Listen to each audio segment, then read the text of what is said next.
Aujourd'hui, on va commencer le chapitre sur la proportionnalité. Donc là, je vous laisse écrire chapitre la proportionnalité. Dans le grand 1, on va définir un petit peu le cadre général de la proportionnalité.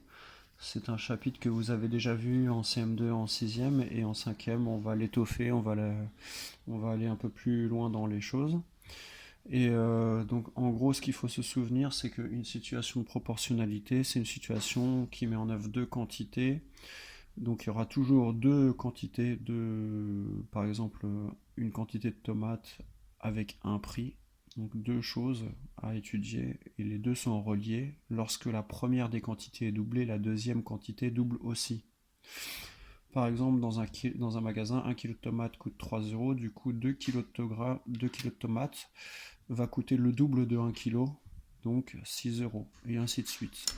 Chaque situation de proportionnalité peut être représentée du coup dans un tableau de cette forme-là, avec la quantité de tomates et le prix en euros. Et ici, pour 1 kg, ça coûte 3 euros. Du coup, on multiplie par 3. Pour 2 kg, ça coûtera 6 euros, 5 kg, 15 euros, 20 kg, 60 euros. Ici, ce nombre 3, c'est un peu le nombre clé dans les tableaux de proportionnalité.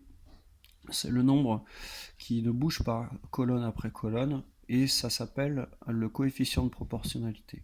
Aujourd'hui, s'il y a une chose que vous devez connaître et retenir de ce cours, c'est que le coefficient de proportionnalité, c'est le nombre le plus important et on va apprendre à le calculer maintenant.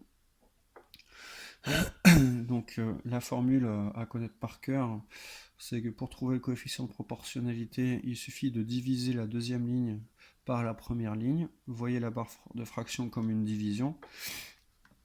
Mais parfois, la division entre guillemets ne s'arrête pas. Et il faudra du coup laisser en fraction. Du coup, la nouveauté du programme de 5e, c'est que vous allez avoir certaines fois des écritures fractionnaires ou des fractions.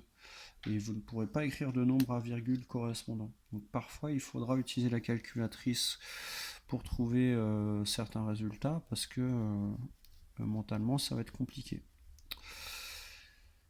Alors, on remarque du coup un tableau de proportionnalité peut être inversé, c'est-à-dire que la ligne 1 et la ligne 2 peuvent être interverties avec un S.